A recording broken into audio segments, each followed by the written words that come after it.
Hey everyone, welcome back to my channel. My name's Sophie and in today's video I'm going to be doing the ultimate ranking of Freida Mcfadden's thriller books. So before I get into the video, please remember to like this video if you enjoy it and subscribe to my channel for more bookish content. I primarily read fantasy, thriller and romance books and I post videos every Sunday and every other Wednesday. So as I said, this video I'm going to be ranking all of Freida Mcfadden's thriller books. I have read her entire backlist apart from her latest release Dear Debbie, so I won't be including that one, but I've been wanting to film this video for a while, but that one won't be in here because I haven't read it yet. So we're going to go in reverse order from worst to best, and I'll just give you a brief synopsis of these books and whether I would recommend them or not, and just like a quick summary of my feelings on them. So in last place, and one that I wouldn't really recommend, is Dead Med, and I gave this one a 2-star rating. This follows a group of students at medical school and one of them ends up getting shot, and you read from different perspectives. You don't know who's been shot and you don't know who the killer is. The only issue I had with this one really is that it was very repetitive and it was kind of obvious who done it essentially, and I just didn't love it. The repetitiveness just really got on my nerves, and I think that this just was really badly written. I think this was one of her first books as well, so that kind of makes sense. So next up we're going into sort of 3-star territory, say 2.5 to 3-star territory. So in 22nd place we have Want to Know a Secret. I read this one recently, and this one follows a woman who runs a baking YouTube channel, and in her recipes she always sort of says oh, want to know the secret that makes these brownies really great, and then proceeds to say something really obvious. There's drama in the neighborhood and we have unreliable narrators and you don't know who to trust, and this woman thinks her neighbor's out to get her, she thinks her husband's having an affair, and it's just all over the place. And again,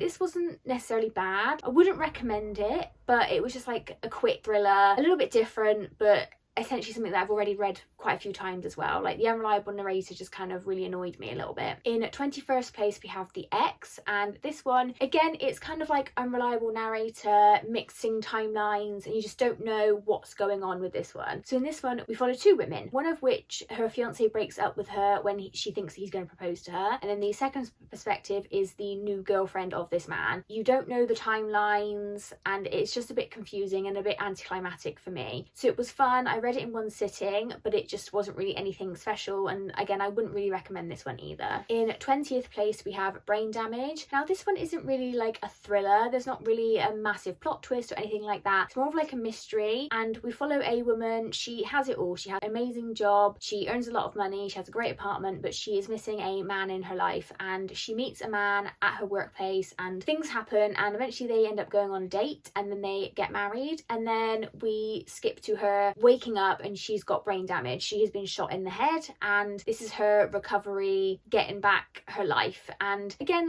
it was good, it wasn't bad. I would recommend this one if you don't want a really twisty thriller. This might be one for you. This was more just a mystery and just following it's a character journey really, so not really a thriller in my opinion, but it was still fun. In 19th place we have The Surrogate Mother, which I gave a 3-star rating. So in this one we follow a woman and she is desperate to have a baby, and she and her husband cannot have a baby together. They've tried adopting and things keep falling through, and her assistant at work offers to be a surrogate for her. The woman's eggs aren't viable, so it would be the surrogate's eggs with her husband's sperm, and they go ahead with it, and things just start getting really strange. Now it's obviously a terrible idea to do something like this. The reason I gave this one 3 stars, that it was quite twisty, but I just think if anyone with a brain was actually involved in this, it would never have happened in the first place. There was so many red flags from the get-go that you just wouldn't go through with this. So again, it was quite twisty, quite fun. 3 stars.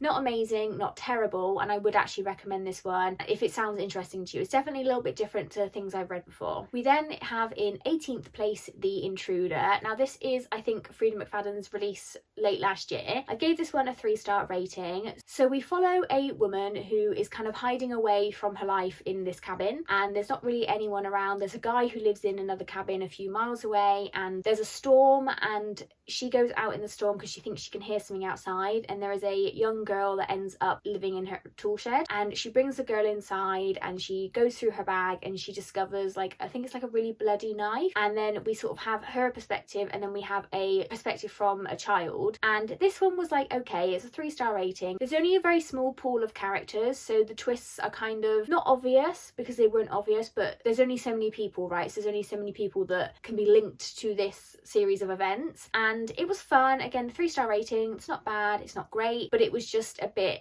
I felt like I'd read this story a few times already with Freida Mcfadden especially. We then have in 17th place The Co-Worker, which again is another 3-star. So this one, I feel like people take the mick out of it because, oh my god, The Co-Worker is obsessed with turtles. So we have these two women who work together, and one of them is a bit like, say like frumpy. She, you know, she doesn't have a boyfriend, people kind of take the mick out of her, and she's obsessed with turtles. And then we have this other woman who's like, you know, very glamorous and things like that. And the second co-worker looks like she's been murdered, and the other co-worker is like the prime suspect essentially, and we kind of follow two different perspectives of this investigation and what actually happened. And it was okay, it was good, 3 stars. It was just the constant turtle mentions were just getting a bit on my nerves a little bit, but yeah, it was kind of cool. I did kind of see some of the twists come in, but again, it was a fun time, a quick read. That's all you're really after with thriller sometimes. In 16th place, we have The Inmate. So in this one, we follow a woman. So when she was younger, she had a boyfriend, and her friends were like in this person's house, and there was a like murder. I think it was like her best friend was murdered, and then her boyfriend was the person who did the murder. The boyfriend was arrested basically based on her testimony, and he's in prison, and she gets a job working as the prison nurse. So you kind of have to suspend your disbelief a little bit here, because that would never happen in a million years. And essentially they come into contact with each other and things start to happen between them. I'm not gonna say what happens between them, but when she begins to think, was it actually him who did the murder? And they have a son together that he doesn't actually know about. So yeah, this one was a 3-star. You do really have to suspend your disbelief because it would never happen in real life, but it was like fun, a little bit silly, but I did see the twists come in. I thought they were pretty obvious, so it was just kind of like a 3-star for me. 15th place, we have The Locked Door. So in this one, we follow a young girl who lives with her parents. There's kind of like 2 timelines. She lives with her parents, and she's always told never to go into the basement. No matter what smells, no matter what sounds you hear, you never go beyond the locked door. And it turns out that her father was actually a serial unaliver. We follow her in her adult life. Something happens that makes her think that her dad might be killing again. I can't quite remember what happened, but either way, that something happens. People think that she's the killer or her dad's gotten out of prison or something like that. So this one, I read it quite a while ago, so why the synopsis is a bit hazy for me. A bit like The Intruder, I kind of felt like I'd read it a few times, and yeah, it just wasn't amazing, wasn't terrible. It was a 3-star. I just don't really have too much more to say on that one, really. I just read it so long ago. It's great to binge in one go. It was very like Moorish, but it just wasn't really anything special for me. In 14th place, we have Do Not Disturb. So this one follows a woman who in the very first chapter, she murders her husband, I believe. She murders the man that she's involved with, and then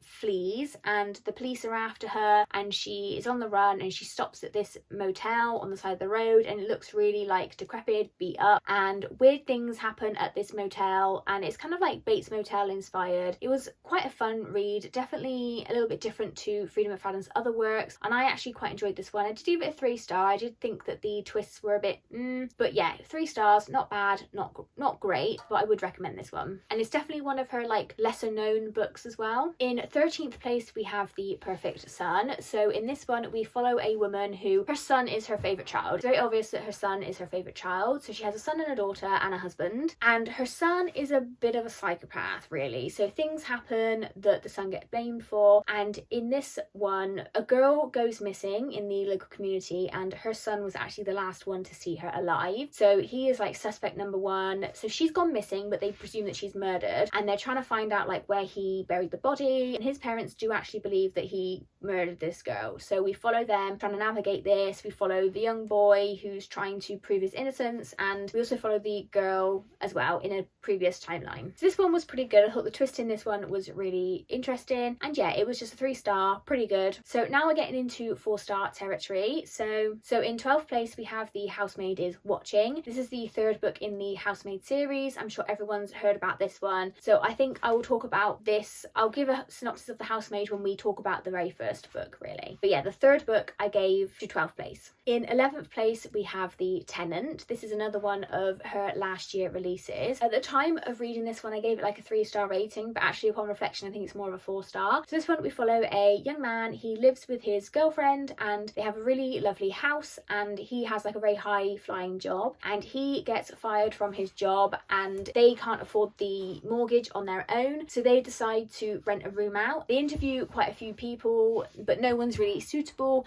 and then they find what they think is the perfect tenant, and then when she moves in, things start happening. So like the girlfriend's fish dies and it looks like he killed the fish, and then someone's messing with the laundry detergent and things like that, and it kind of escalates. When I read it, I was like, this is kind of, the twists weren't predictable in this, but I think I'd read a few Freida McFadden books quite close together, so by the time I got to this one I was kind of like, that's a bit repetitive of another book. But actually on its own I think it was really good. So like I said, I give this one a 4-star rating. I would recommend this one. In 10th place we have Do You Remember? So in this one we follow a woman who, she has a husband and she has like a brain injury where essentially she forgets every day. So she wakes up in the morning, she can't remember who she is, her life, she can't remember what happened the day before, and then one morning she wakes up and there's like writing on her wrist or something that says like, don't trust your husband. So this one essentially follows her trying to figure out like what happened to her, what she's being told actually the truth, and is her husband actually out there to help her or do other things to her essentially. So I gave this one a 4-star. I thought it was pretty good. In 9th place we have The Wife Upstairs. So this one is essentially Freida McFadden writing Verity. We follow this woman who goes to work for a couple and the wife is like completely paralysed. She can't really do anything for herself. Her husband hires this woman to help her out, to keep her company through the day, give her medications and things like that. And then she finds this woman's diary and she begins reading it, and she thinks that actually there was more to this accident than she was led to believe. Yeah, it's quite twisty. I thought it was pretty good. It's definitely not like unique in its premise, but it was really, really fun. In 8th place we have The Crash. This was one of her releases last year. I think this was her January release. And in this one we follow a woman who is like really heavily pregnant. She's 8 months pregnant and she's driving somewhere during a snowstorm and she crashes, and then she comes across a guy who lives nearby who rescues her, takes her to live in their house. They don't have children of their own, and they basically see this pregnant woman and they think like, oh, let's have her baby. Let's take her baby from her. So she's kind of like held hostage, and then this one was very, very twisty. Like, you think I've given you the whole synopsis, I really haven't. There were so many twists to this one. I thought it's really, really good, and also perfect I think for like winter time because of the atmosphere of the snowstorm. This is a perfect winter read. In 7th place, The Teacher. I think with a lot of these 4 stars you could kind of like take these rankings with a pinch of salt. Like the 4 stars are all kind of even with each other, but in The Teacher we follow 2 women. So well, actually a woman and a girl. So we follow a woman who is a teacher and she is married to another teacher. Their relationship is very like regimented and very routine based, like, you know, they sleep together at the exact same time every week and things like that. And then we follow a young girl who is being essentially groomed by a teacher in her school, so do be wary of that going in. This definitely isn't a book for everyone, but this one, the twists were quite interesting as well, especially at the end. This is a pretty standard story. I think the synopsis you can kind of guess what the link is and things like that, but the twist at the end was really, really good. 4 stars for this one. I thought it was pretty good, but definitely not for everyone. In 6th place we have The Housemaid's Secret, which is the 2nd book in the Housemaid series. This follows Millie, our housemaid, after the events of the 1st book. In 5th place we have One by One, which is a pretty standard story of a group of friends go on an adventure together and one by one they start dying. I thought this was really fun. It was very short, definitely not unique in its premise, but I actually had a lot of fun with it and I didn't see basically who it was. I didn't have a clue who it was and I thought it was really, really fun. In 4th place we have Ward D. So this one gets a lot of flack from some people. I personally thought it was quite fun. Again, I think you kind of have to like suspend your disbelief a little bit with this one. Ward D is a psychiatric ward and we follow our main character who, for her like degree, she has to spend an evening on this ward getting experience with the doctor, and it's essentially about the happenings of the ward on this night. Her ex-best friend is on the ward from something that happened when they were younger, so again you really have to suspend your disbelief, but if you just go in for a fun time I think you'll really enjoy this one. If you're going in for like a really deep, accurate like thriller, this is not going to be for you, but I thought it was really fun. Now we have the top 3. So in 3rd place with a 4-star rating we have Never Lie. This one is definitely one of her most popular books, and in this one we follow a couple who go to view a house, again in a snowstorm. They're going to view a house, and when they get there the like real estate agent isn't there. They let themselves in and it turns out that the house belonged to a therapist, and we get 2 perspectives. So we get the perspective of this couple, or this woman of the couple, and then we get a perspective of the therapist and how the timelines overlap really. I thought this was really, really fun and really, really interesting. Definitely unique unique for me. I haven't read anything like this one, and I thought it was really, really fun. In second place, so we have 2 books from Freida Mcfadden that have a 5-star rating. You could probably guess which ones they are when you've got to this point. So in second place, we have The Boyfriend. Now, this one, we follow a woman who lives in New York City, and she is really struggling to date and find a good man. She is on a date and the guy gets a bit handsy. She fights him off. He doesn't take no for an answer, and then another guy comes in and saves her, and she like instantly has a spark with this guy, but she doesn't get his number. She comes across him again and they start to date, and then her best friend is murdered, and it's basically about who is this guy, who murdered her best friend, what is going on with this apartment complex. There's also suspicious characters, and yeah, this one I just thought it was really, really fun. The twists I really didn't see coming, and I thought this had a really unique storytelling method, and I just thought it was really, really fun. And then in first place, we have The Housemaid. Now, this one follows Millie, who gets a job as a housemaid at a very rich couple's house. I think everyone's read The Housemaid at this point, or if you're in the thriller space, you probably have read it. Things start to go a bit strange, and the woman who hires her is a little bit odd and is very twisty, very, very, very interesting. And this is one of the first thrillers that I'd read in a very long time, and it really reignited my love of thrillers. So for me, this has to have a first place. That might be a bit stereotypical or whatever, but I love this book. It was a 5-star for me and really got me back into reading thrillers. So those are my rankings of Freida Mcfadden's thriller books. Comment down below, do you agree with me? Do you disagree with me? Where would you place some of these books if you place them differently? Please remember to like this video if you enjoyed it, and subscribe to my channel for more bookish content, and I'll see you in the next one, guys. Bye!